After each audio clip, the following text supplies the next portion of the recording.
Higher and further. For a third time in less than a year, SpaceX launched its massive Starship rocket from southern Texas. Today has been a huge success given where we've gone and how much further we've gotten with both the booster and Starship itself. Where SpaceX succeeded with its third test flight and the challenges that still lie ahead, belt tightening. During his State of NASA address, Administrator Bill Nelson laid out some of the hard truths about the road ahead for the agency. NASA has become one of many government agencies that got caught in this across-the-board spending cut for 2 years. The impact to NASA and the programs that will suffer as a result of the budget cuts. And homecoming.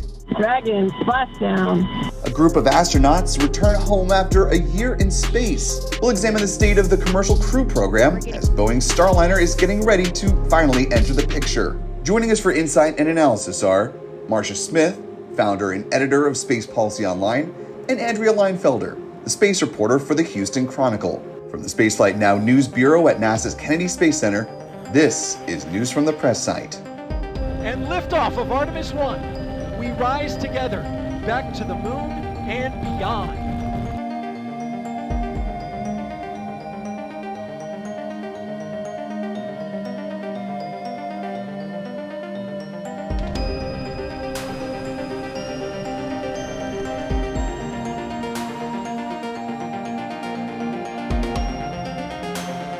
Copies. On board the International Space Station. And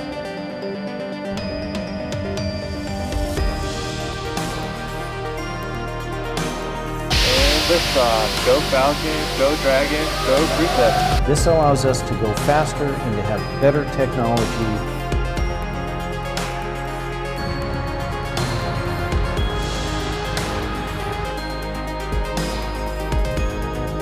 When we start putting humans on that vehicle, the excitement is even going to amp up even more. Thanks for taking the time to answer our questions.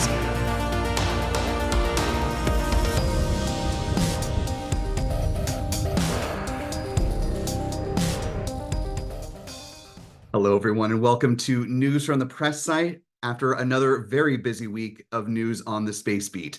I'm Will Robinson Smith, a reporter for Spaceflight Now. Thank you so much for taking some of your time to join us for all the headlines. That was another busy week on the Space Beat. Lots to go through, and we have some great guests to break it all down with. But before we get started, want to make a few housekeeping notes here.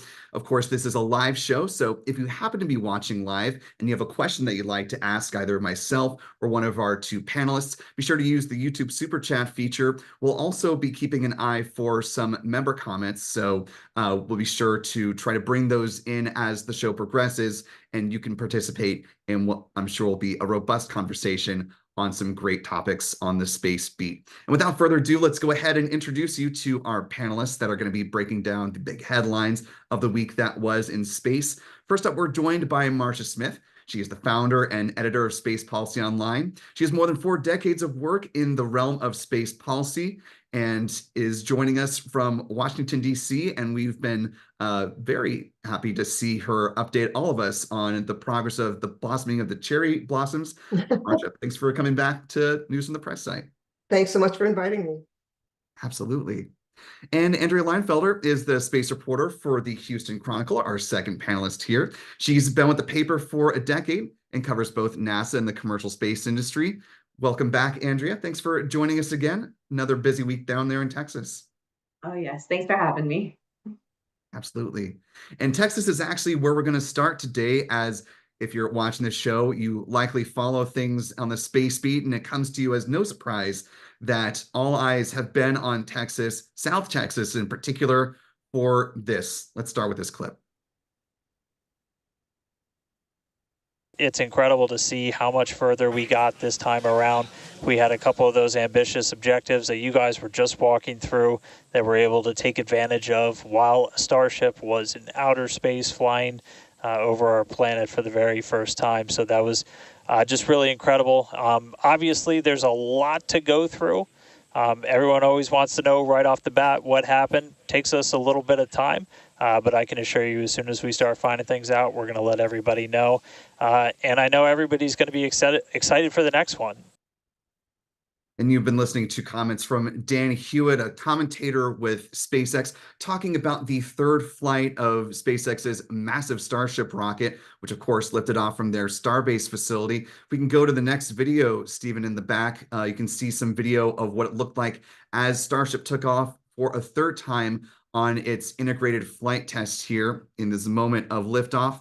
A lot of successes for SpaceX as it pushed past some milestones from the second test flight. You can see here in the video of the Super Heavy booster powering the vehicle. All 33 Raptor engines remained ignited for the ascent.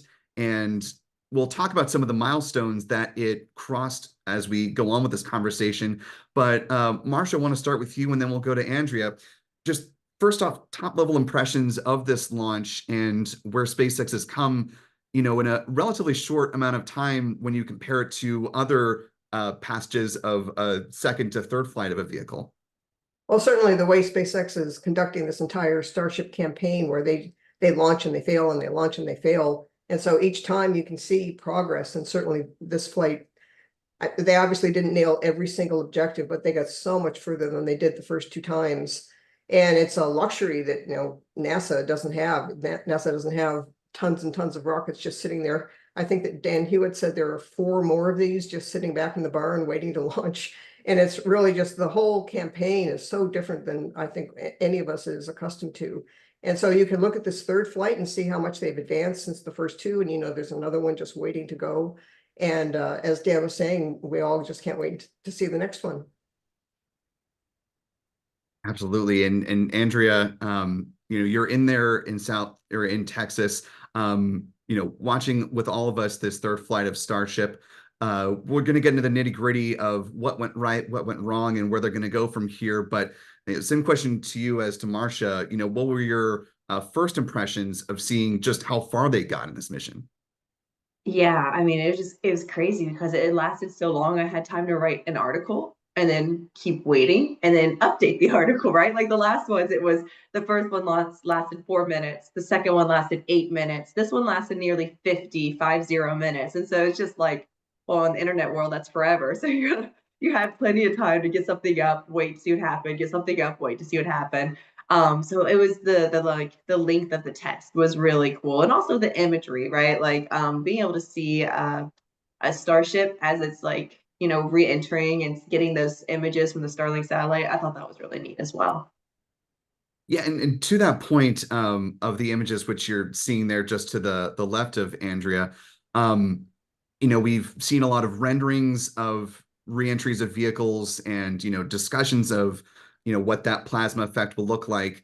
I guess, how significant is it, question to you first, Marcia, of being able to see in real time and in HD, that the plasma forming around the wings of Starship as it makes its ascent, and just given the size of the vehicle, the fact that we're able to see so much of the body of Ship 28 as it was coming back in? I thought the in-flight imagery was just awesome. It really was. And I don't think any of us have seen an actual vehicle re-entering and seeing that plasma buildup.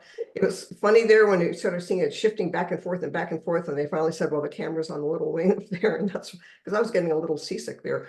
But it was just incredible to see all of that in flight. And I don't ever remember seeing anything like that before. So that may be the most memorable part of it. And I'm not sure if the public reacts to that, because they may think that you can see that with all rocket launches. But I think for the space community, that was really a highlight.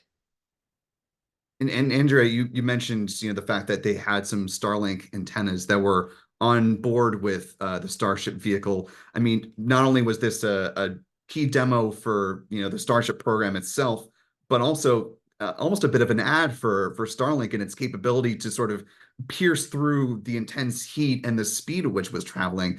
How important was this mission for Starlink on that front? Yeah, I mean, I feel like that's kind of what Elon Musk does best, right? He intertwines his businesses to kind of promote one another. But definitely, as Starlink is working to promote itself more, that these types of capabilities will be helpful to show just that. But just going back to the imagery, I was talking to an expert who was like, yeah, usually you need to take it for granted because you see from the inside of a capsule as it re-enters. You don't get these views from the outside, as Marcia was saying. So I think that's just going to provide so much data for the engineers, and the Starlink satellites is really what made it possible. But just like to be able to see it, the data you get back is got to be incredible. And so talking about some of the successes versus the challenges that SpaceX had with this mission, let's start with the positive, then go to the slightly negative, although still pushing the balance forward. Obviously, with this mission, we got to see at least a partial door opening with what they call the PEZ dispenser and the in-flight propellant transfer from one of the main tanks to the header tank. Andrew, we'll start with you on this round. With the propellant transfer, especially, for NASA, this was a big milestone that they'd, wanted to see. This as part of a tipping point demonstration. From those beyond SpaceX, how important was it? And obviously we'll have to wait to see what the data bears out, but the fact that they at least got through some level of success with the propellant transfer, how important is that for NASA and the Artemis program? Yeah, no, absolutely. So the thing that's kind of crazy about Starship is it uses so much propellant to get into space that it doesn't have enough to get to the moon. So when it gets there, I think in January, SpaceX was saying they have to launch like 10 roughly 10 different Starships just to have enough fuel in space. So each one's going to launch and it's all going to transfer fuel into one that's orbiting the Earth. And then, that will fuel the human landing system to get to the moon. And so you really have to be able to show that you can transfer super cold propellant. And this was just a step in the right direction, from one tank to another in space. And then next, it'll be from one ship to another. SpaceX always likes to say, we've docked spacecraft to the space station, right? We're no strangers at docking things. This will be something we can manage. But, we haven't seen it, especially super cold propellant. So it's a big capability because like you can't land on the moon without the SpaceX Starship, and if you can't get Starship to the moon without transferring its propellant. So we really need to see this demonstration. It'll be good to see the data that comes back to see how successful it was. But I was also talking to someone, and Greg Autry was telling me that how important transferring propellant is going to be for an economy in cislunar space, right? Like from here to the moon, because we'll finally stop being able to just leave stuff up there and throwing away rockets. You can have stuff up there and refuel them and keep using them, and that makes it more affordable. That creates less space debris. So being able to get this capability down is also important for like the long-term economy of developing in space. And sort of picking up on that theme, Marcia, obviously you're there in Washington and really have your ear to the ground when it comes to sort of what Capitol Hill is saying about the space program and these successes and challenges. How is the community on the Hill really responding to SpaceX and where they are specifically with the Starship program? Well, I think that on the Hill, the main concern, of course, is the government programs. And they do understand that SpaceX is critical to the Artemis program, which is probably the most popular of NASA's programs right now. So they understand that it needs to work and you need to do the propellant transfer, as Andrea was saying. And I think people keep looking at the schedule and they're wondering how you're going to get from here to there in the timeline. So I think that even now with the delays that they just announced with the schedule, for 2025 and 2026 and everything, I think people still a little bit skeptical. And I think that's not working in NASA's favor in the whole budget scheme. I think everybody knows that NASA's budget didn't do quite as well as NASA would have hoped, or the space community would have hoped. And the 25 budget isn't much of an improvement. So I do think that the focus is not so much on SpaceX and Starship in terms of a cislunar space economy. I think Congress isn't quite thinking out quite that far. But I think that they do understand that it's critical to Artemis, and Artemis is going to keep us ahead of China, which is a really hot topic in Congress. Yeah, and we're going to have a whole other section of our conversation where we're going to dive into the budget woes of NASA and sort of the ripple effects of that. But before we depart from the Starship conversation, one of the things that was on their bucket list that they wanted to tick off was the in-space relight of a Raptor engine. They didn't get to that point, in part from what we're seeing here in this video, not quite as dramatically illustrated as some of the other B-roll we were showing earlier, but to both of your points, we saw quite a bit of roll with the vehicle, and it was for that reason that SpaceX stated that they decided to skip that part of the demo. Marshall, I'll go back to you first and then to Andrea. How significant was it that they weren't able to tick that box given that that's going to be an important, item that they're going to have to prove out before they can really start doing more dynamic things in space, like delivering payloads to challenging orbits? Well, I think that in a different environment, that would be really important because they didn't achieve a particular milestone. But with the SpaceX philosophy that we were talking about before, where they just keep launching and launching and launching, Kelvin Coleman said that he's from the FAA. He said they thought they were going to do as many as 9 Starship launches this year. So if they miss it on this one, they'll get it on the next one. And so I'm not sure it's really all that significant that it happened to miss it on IFT-3, because they'll probably get it on IFT-4. And I think that won't be too far from now. And Andrea, just picking up from there, what are you going to be looking for with IFT-4, given that it may be a little bit of time since this one was not perfectly successful. So the FAA is going to be opening up another SpaceX-led mishap investigation, and that probably won't take as much time as the others have in the past, but they'll still create some amount of space between where we are now and where we're going to get to next. Yeah, I mean, obviously there's still a lot of different milestones that have to be met before we can go to the moon, carry humans, right? So there's a lot of other things I need to demonstrate. Personally, I think like at the very most basic level, the people who are watching really would just love to see them kind of get the landings, right? I personally would love to see like it reach the Indian Ocean, or obviously both was a water landing. Neither were going to be reused this time, but like just to see it softly land in the water, especially if we can see it, right? Like if we get imagery of that, that would be very cool. But like, obviously there's a ton, I'm sure there's a million different milestones that still need to be met along the way. But I think from like a general audience's perspective, like to see them actually get it to the Indian Ocean and to actually get the booster back in a controlled manner, I think those would be 2 just very cool milestones to see.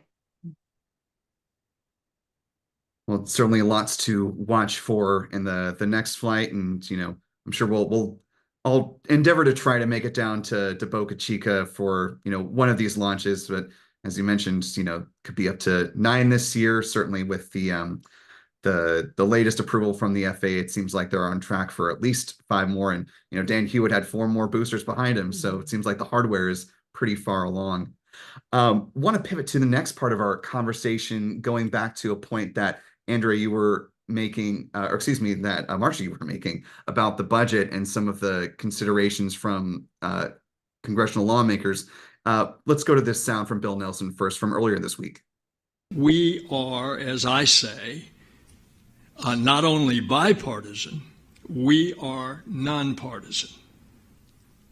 But what happened last year was this small group in the House of Representatives held up the passage of the legal means of avoiding national financial default in order to get their way to have lower spending. The lower spending wasn't in the part of the budget that you can't cut: Social Security, Medicare, other entitlement programs. The cuts weren't in defense. The cuts were in all other, which was the non-defense discretionary budget of which NASA is a result. And as a result, NASA has become one of many government agencies that got caught in this across-the-board spending cut for 2 years. Of course, NASA Administrator Bill Nelson there.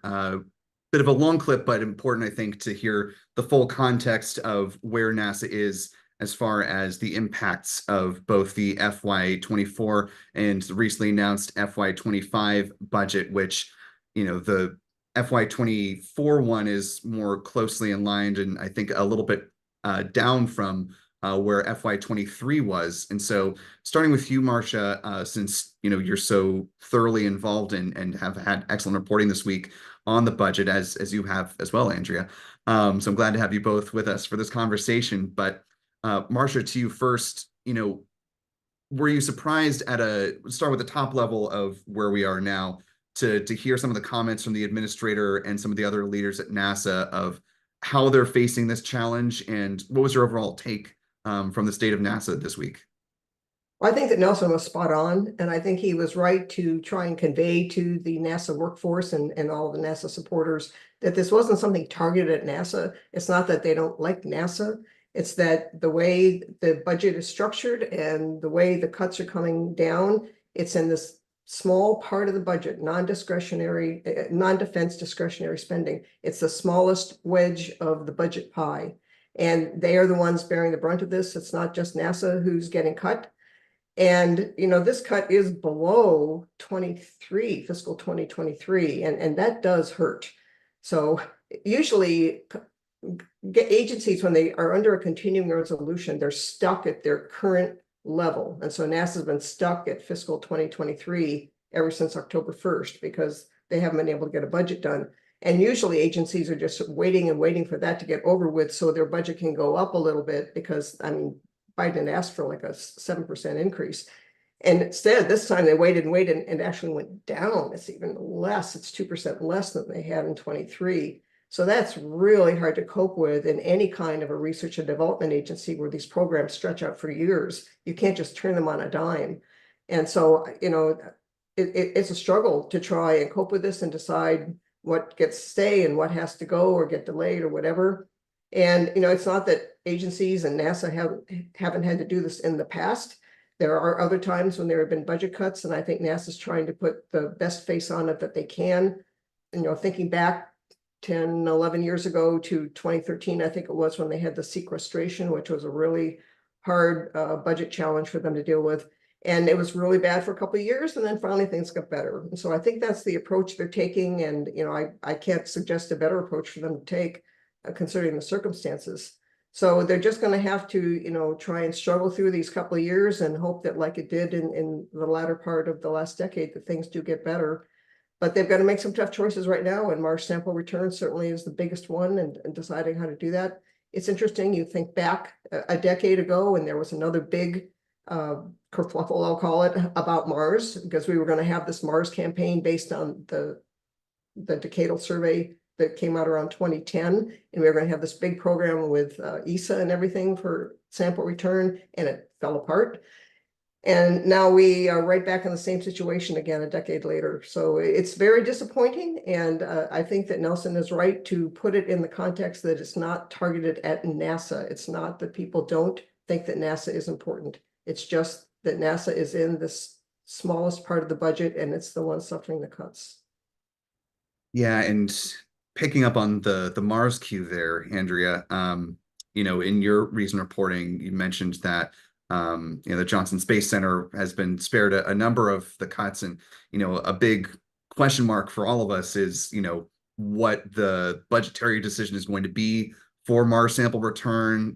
How much of the pie that's going to eat in for other programs. What's been your kind of takeaway from what we've been hearing from some of the various centers around the country?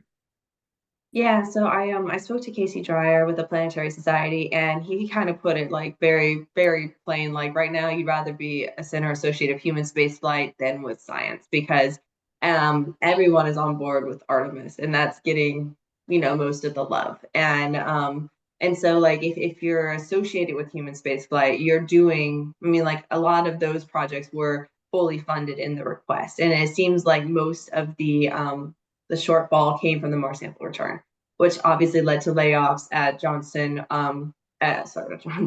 the Jet Propulsion Laboratory. And then he was saying some contractors at Goddard were also laid off and related to that program. So there have been layoffs at some centers that don't have the human space flight. But if you're building the spacesuits, if you're building the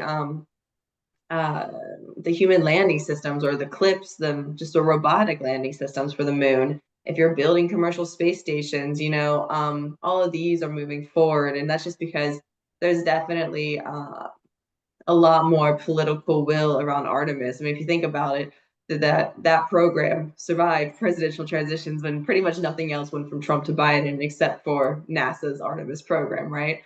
And so there's just a lot of good political will around it. And so right now, I think a lot of the funding moving forward will be going towards that. But it is interesting because, again, he kind of described the fiscal year 25 budget request as like It's not ambitious, it's modest, it's like a keep the lights on budget request. And so like I don't know what that means for the agency trying to put someone on the moon by 2026, right?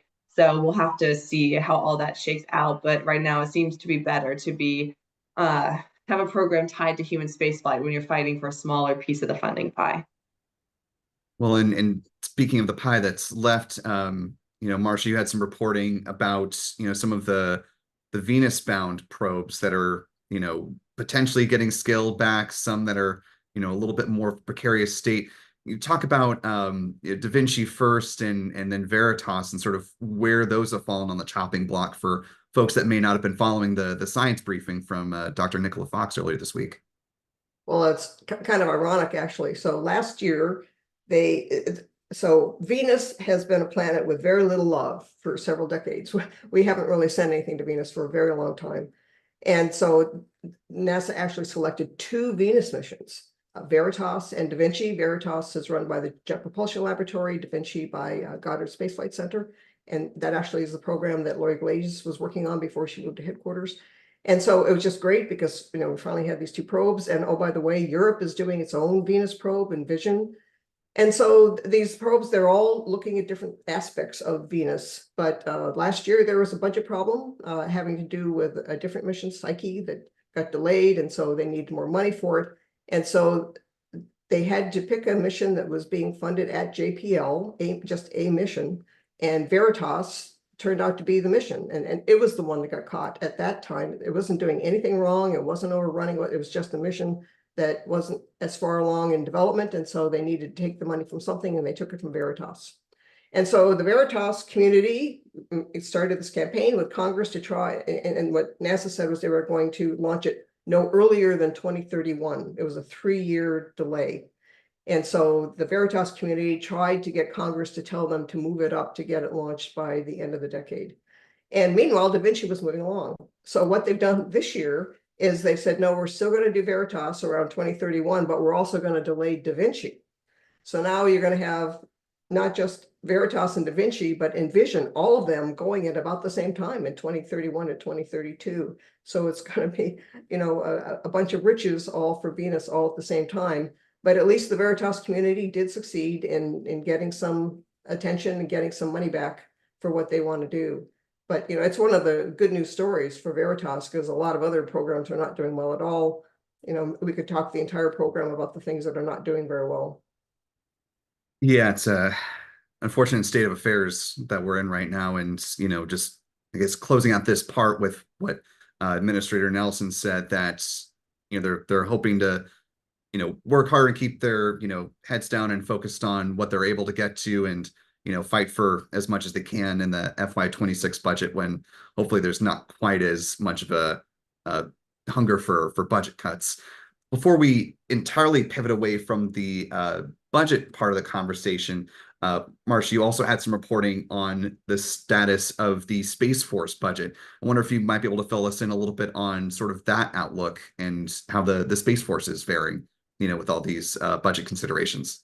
Well, so the good news for NASA and all the departments and agencies in 6 of the 12 appropriations bills is they at least know how much money they're getting for 24. But Space Force and DoD and the other bills, so there were 6 that got passed and there are 6 that are still being worked on. So Space Force still doesn't know how much money it's getting for 24. And Space Force is a new service that was created in calendar year 2019, fiscal year 2020. And so it's been seeing these big increases. And so its budget request for 24 was $30 billion, about twice what it was when it started just 2 or 3 years ago. So it's been ramping up a lot, and we don't know what it's going to get for 24. But the 25 request is a drop. It's not a big drop. It's 29.4 billion instead of 30 billion. But we don't know if it's going to be less than what they actually get for 24. So certainly the big increases that Space Force has been seeing are screeching to a halt.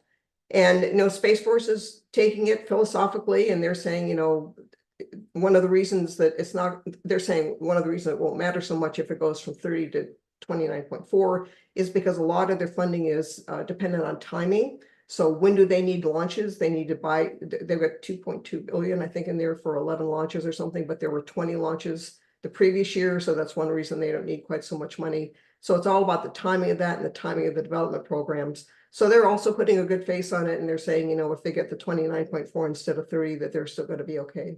But we don't know if they're going to get 30.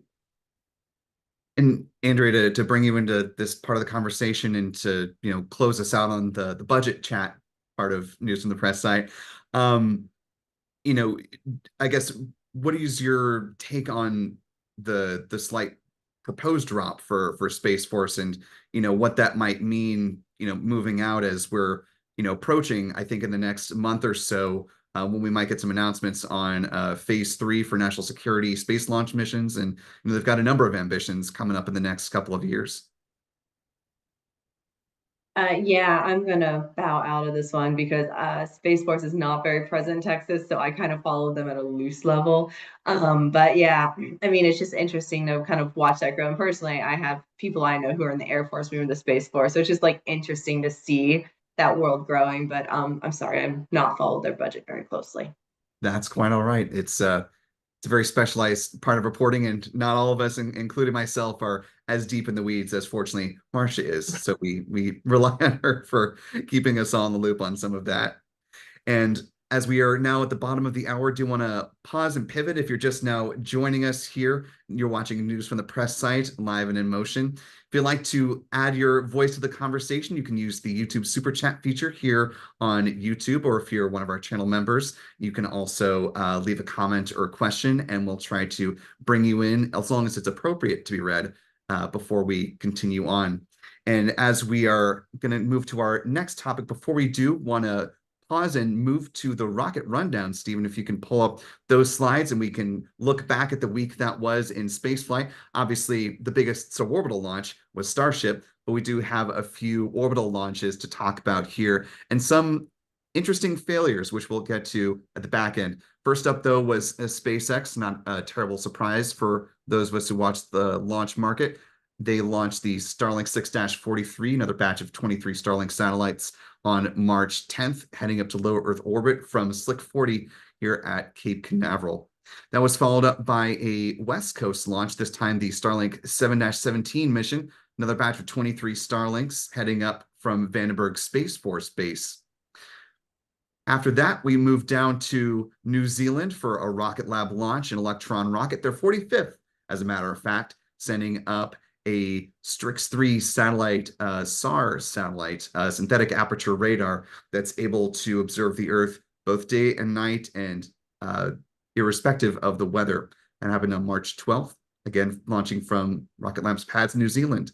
That brings us to our first of, surprisingly, 2 failures. The first from Space One. This is a commercial company in Japan launching their Kairos rocket on its inaugural flight.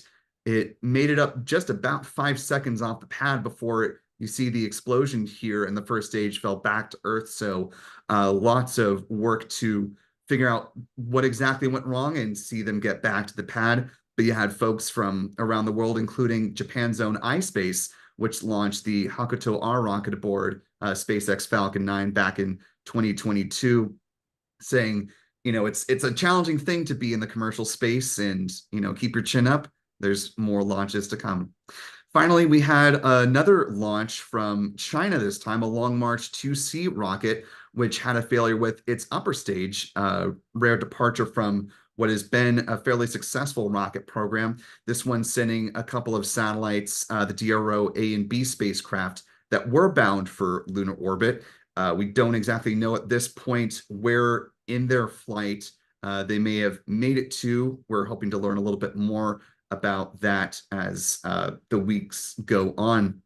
Bringing our panel back in, though, before we completely move past this week in launches, just want to get your take if you had any particular that jumped out at you. Obviously, we talked a lot about SpaceX's Starship rocket, but in this past week, whether it was the Starlink launch, the Electron, or either of the 2 failures, Marshall, I'll start with you.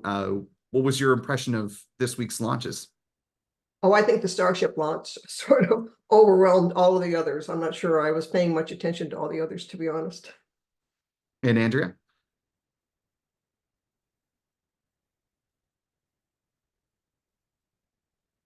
goodness, sorry, I couldn't find the unmute there.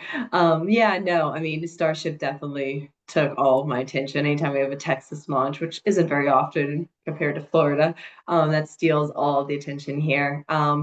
But it's just interesting to see like the commercial sector in general kind of ramp up and go through these trials and errors, different parts, whether it's like with the spacecraft or the rockets, right?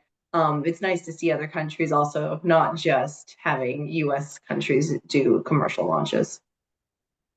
Well, and we're not going to move too far away from a Texas tie here, as our next story is something that we were all following: the return of the Crew 7 astronauts and cosmonaut from the International Space Station. Taking a look here just to other side of the screen. To my right, your left, if you're looking at the program, this is inside the SpaceX Crew Dragon Endurance as it made its way back down for a splashdown off the coast of Pensacola on Monday.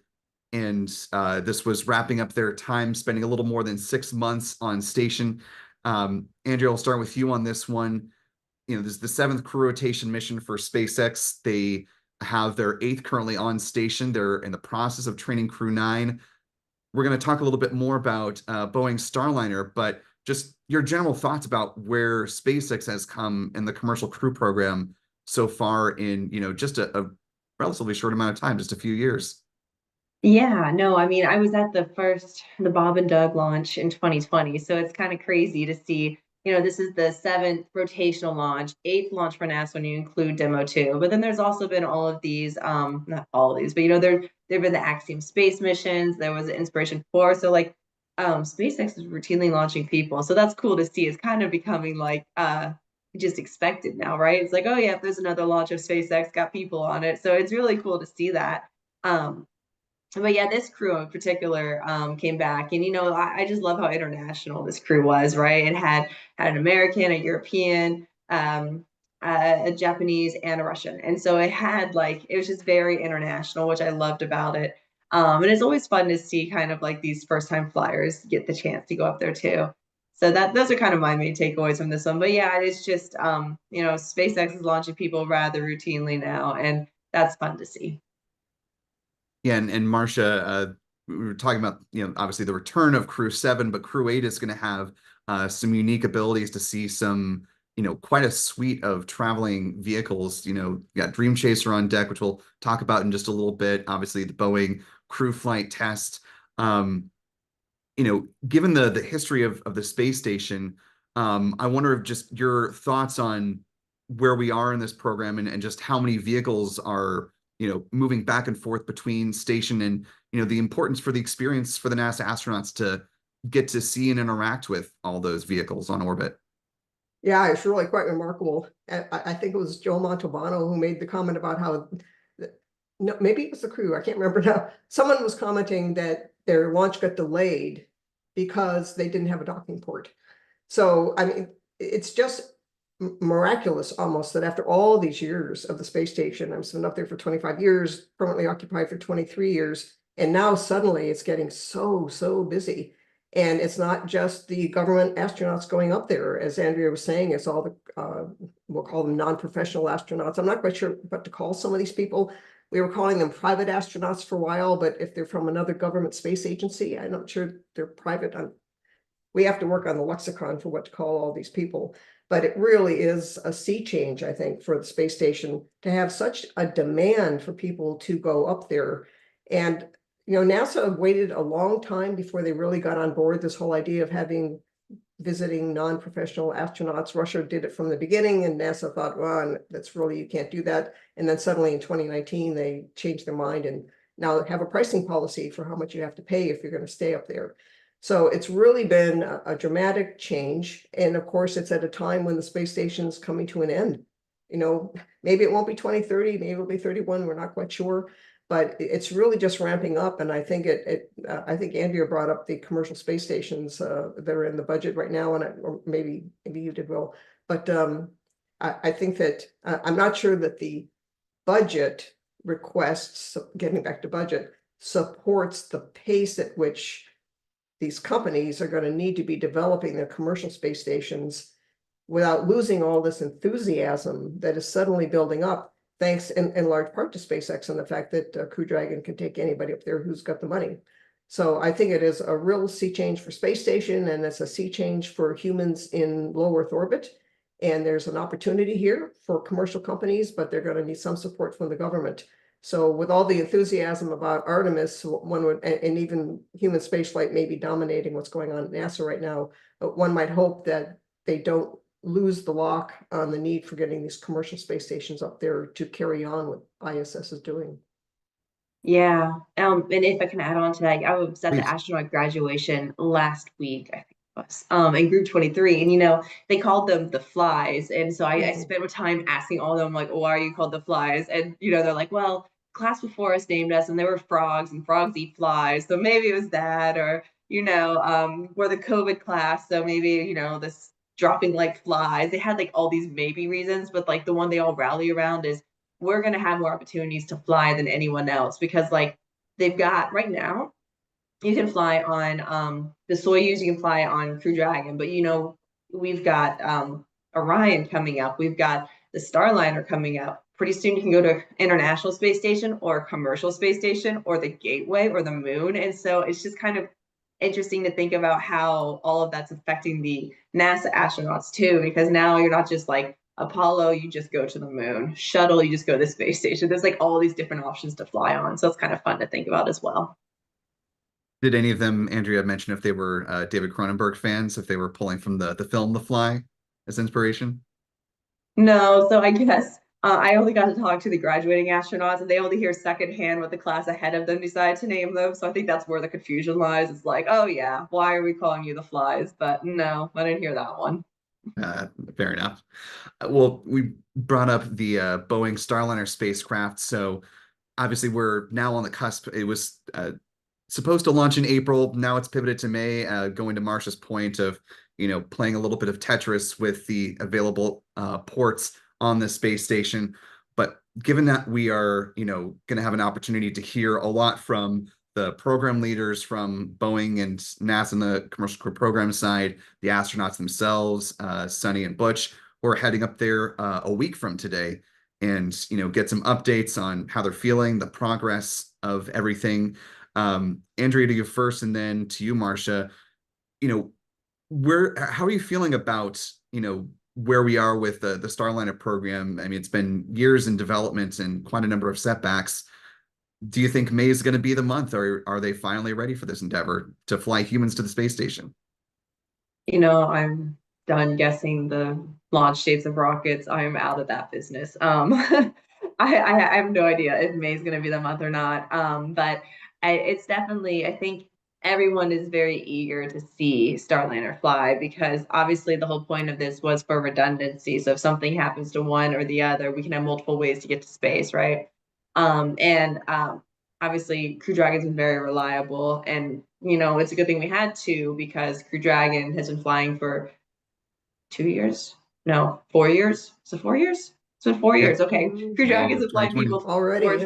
Yeah. So that would have been 4 more years of paying the ungodly amounts we were paying for our rides on Soyuz, right? And so a lot of astronauts have gotten to go up now that we're flying it. So that's like why we have the redundancy, obviously.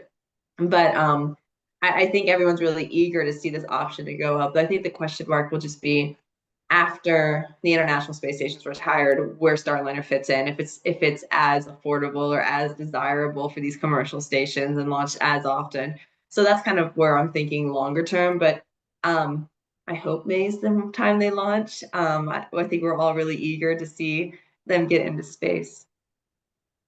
Yeah, Marcia, if you want to pick it up from there, I mean, in some of the renderings and plans we've seen from the commercial space stations, I mean, it seems like Axiom is very comfortable at this point with SpaceX and Starship docking to its station, having it launch or dock with, I believe it's Vast's, Haste 1 space station.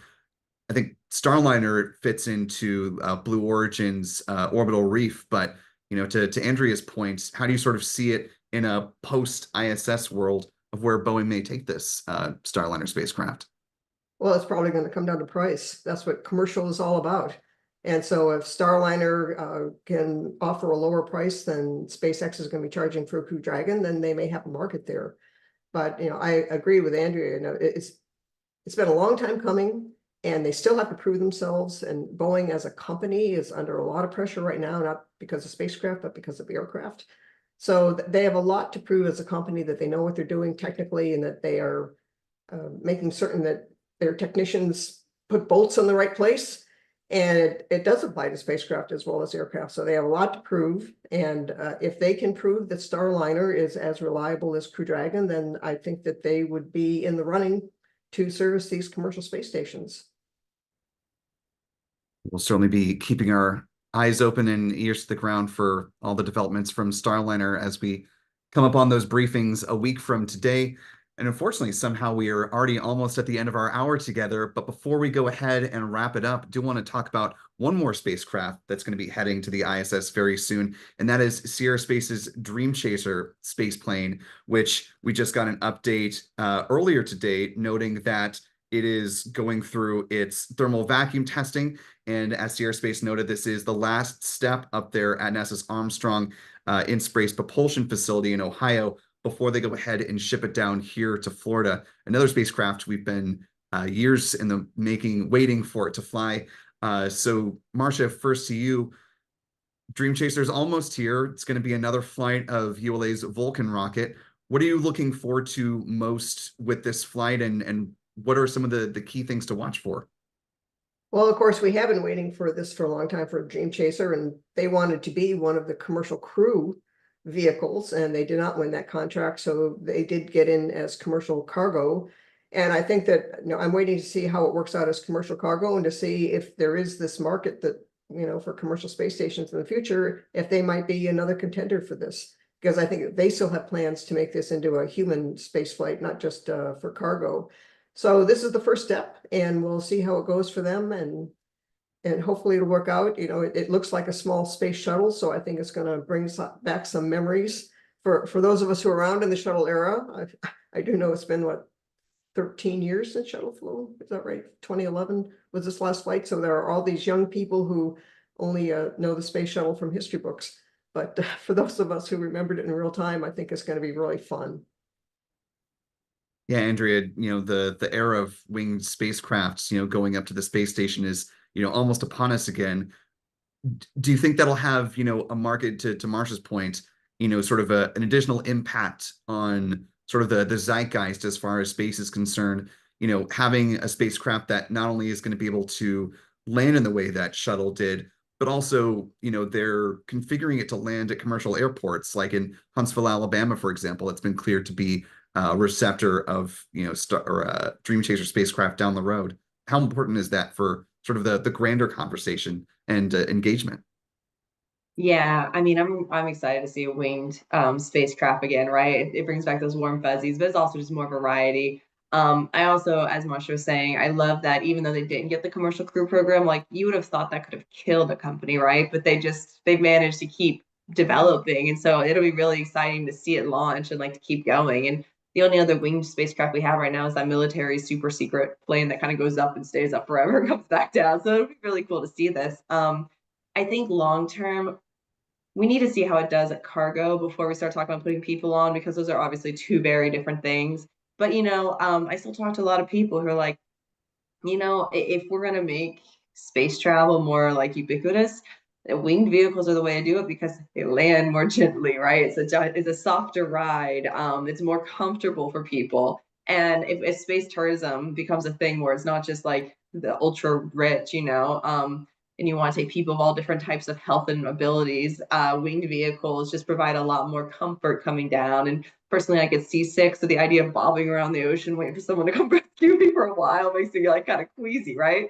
So there's just like, I think winged vehicles, it'll be nice to see them come back into the picture as we do more commercial space. But this is just a cargo. I mean, this is a test flight, but this is starting with cargo. I think we still have a long way before we're flying people in winged vehicles again, just because it is easier in a capsule.